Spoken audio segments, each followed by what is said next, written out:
Exercise 1.29 chapter first का question है ये। बेटा इस क्वेश्चन में एक हालो चार्ज कंडक्टर है, ये आपको दिख रहा होगा हालो चार्ज कंडक्टर। इसकी surface charge density sigma suppose किया गया है। यहाँ पे जो ए बी वाला पार्ट्स है ये कट किया गया पार्ट्स है। इस स्फेयर से small part A B cut किया गया है। आपको बताना है कि इस स्मॉल पार्ट ए बी की वजह से इलेक्ट्रिक फील्ड की वैल्यू क्या होगी। आपको ई ए बी फाइंड आउट करना है। तो आप ये जानते हो बेटा कि जो नेट इलेक्ट्रिक फील्ड होता है इनसाइड द कंडक्टर जीरो होता है। अगर मैंने पॉइंट पी एज्यूम किया ये कंडक्टर के अंदर पॉइंट पी है तो उस केस में इलेक्ट्रिक फील्ड का मान जीरो होना चाहिए। इसका मतलब जो पार्ट ए बी है इसकी वजह से इलेक्ट्रिक फील्ड अंदर की तरफ होगा क्योंकि प्लस से दूर की तरफ होता है। जो पार्ट रेस्ट है ए सी बी इसकी वजह से इलेक्ट्रिक फील्ड ऊपर की तरफ होगा। दोनों कैंसल आउट करेंगे तभी इलेक्ट्रिक फील्ड का मान अंदर जीरो होगा, अदरवाइज जीरो नहीं होगा। अब बाहर देखते हैं, अगर हमको बाहर किसी पॉइंट क्यू पे इलेक्ट्रिक फील्ड फाइंड आउट करना है तो इलेक्ट्रिक फील्ड की डायरेक्शन ए बी वाले पार्ट से बाहर की तरफ और रेस्ट वाला जो पार्ट ए सी बी है उससे बाहर की तरफ। तो इसका मतलब जो इलेक्ट्रिक फील्ड आपको क्यू पे मिलेगा ये दोनों के ऐड होने की वजह से मिलेगा। तो सबसे पहले हम ये जानते हैं कि जो नेट इलेक्ट्रिक फील्ड कंडक्टर के अंदर है वो जीरो होता है। Net electric field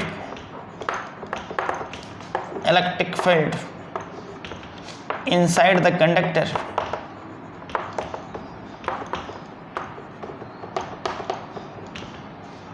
is zero. इसका मतलब कि बेटा जो ई नेट की वैल्यू है ये हो जाएगा E A B plus E A C B बराबर जीरो। इसका मतलब जो ई ए बी है ये हुआ ई ए सी बी। ये आपने एक चीज़ फाइंड आउट कर लिया। और आपको पता है बेटा जो क्यू पॉइंट है, क्यू पॉइंट पर जो इलेक्ट्रिक फील्ड होगा, electric field outside the sphere, electric field outside the sphere, that is अगर मैंने इसको ई क्यू सपोज किया तो ये हो जाएगा E A B plus E A C B. Outside the sphere दोनों ऐड हो जाएगा और फाइनली जो आपको इलेक्ट्रिक फील्ड मिलेगा सिग्मा बाई एप्सिलॉन नॉट। इसका मतलब बेटा जो ई क्यू होगा E A B plus E A C B equal to sigma by epsilon not.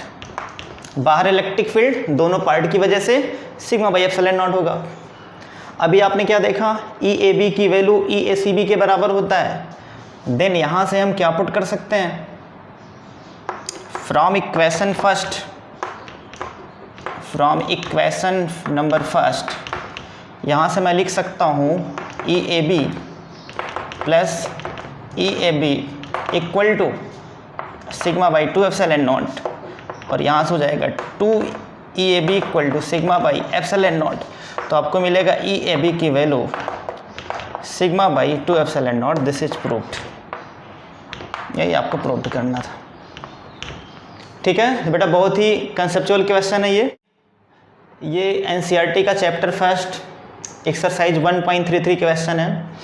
यहाँ पे आपको बताना है कि डिफ्लेक्शन की वैल्यू क्या होगी।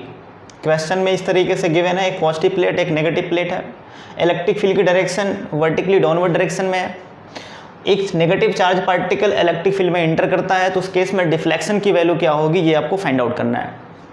तो मैंने ये सपोज किया कि इलेक्ट्रिक फील्ड यहाँ पे वर्टिकली डाउनवर्ड डायरेक्शन में इस तरीके से charge particle V X velocity से एंटर किया और टी समय के बाद जो डिफ्लेक्शन यहाँ पे हो रहा है ये वाई है। टी समय के बाद अलोंग टू एक्स एक्सिस कितना डिस्टेंस ट्रेवल करेगा एक्स, अलोंग टू वाई कितना ट्रेवल करेगा, तो आंसर है वाई। अब आप ये बताओ इस चार्ज पार्टिकल पे फोर्स कितना लग रहा है। तो अगर हम फोर्स की बात करें तो बेटा यहाँ जो फोर्स लगेगा ये होगा क्यू ई, एफ बराबर क्यू ई, ऊपर की तरफ लगेगा फोर्स क्योंकि डिफ्लेक्शन ऊपर की तरफ हो रहा है। और आपको पता है कि ये फोर्स किसके बराबर है, क्यू ई के बराबर है। और आप ये भी जानते हो कि ये एम ए के F equal to M A भी होता है, F equal to M A B होता है। तो फाइनली हम क्या लिख सकते हैं, फाइनली हम लिख सकते हैं क्यू ई बराबर एम ए, और यहाँ से ए की वैल्यू आपने फाइंड आउट कर लिया क्यू ई बाई एम। इसका मतलब कि जो चार्ज के पास एक्सेलरेशन है इस इलेक्ट्रिक फील्ड में क्यू ई बाई एम है, राइट। अब आप ये बताओ कि चार्ज पार्टिकल अगर Vx वेलोसिटी से चल रहा है तो उस केस में t समय के बाद ये कितना डिस्टेंस चलेगा। तो मैंने सपोज किया कि L डिस्टेंस, ये पूरा L डिस्टेंस पूरा क्रॉस करता है, पूरा L डिस्टेंस क्रॉस t समय में करता है, तो velocity equal to distance upon time. तो बेटा यहाँ से टाइम की वैल्यू क्या होगी, अगर आपको टाइम निकालना रहे तो टाइम हो जाएगा डिस्टेंस अपॉन वेलोसिटी। तो डिस्टेंस यहाँ पे L और डिस्टेंस यहाँ पे L, वेलोसिटी Vx, तो आपने टाइम की वैल्यू कैलकुलेट कर लिया। इसका मतलब L अपॉन Vx समय के बाद ये चार्ज पार्टिकल इस इलेक्ट्रिक फील्ड को क्रॉस कर जाएगा, ठीक। अब आपको बताना वर्टिकल डिफ्लेक्शन कितना होगा t समय के बाद।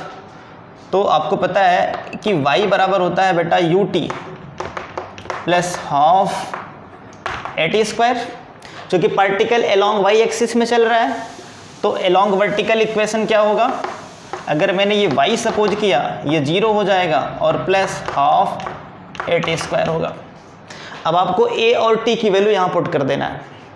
तो बेटा y की वैल्यू आ जाएगा हाफ a के स्थान पे क्यू ई बाई एम और t के स्थान पे L बाई वी एक्स का होल स्क्वायर। इसको सॉल्व कर लेंगे तो आपको मिलेगा आंसर क्यू ई L का square divide by 2m Vx का स्क्वायर। यही आपको प्रूफ करना था। Thank you so much.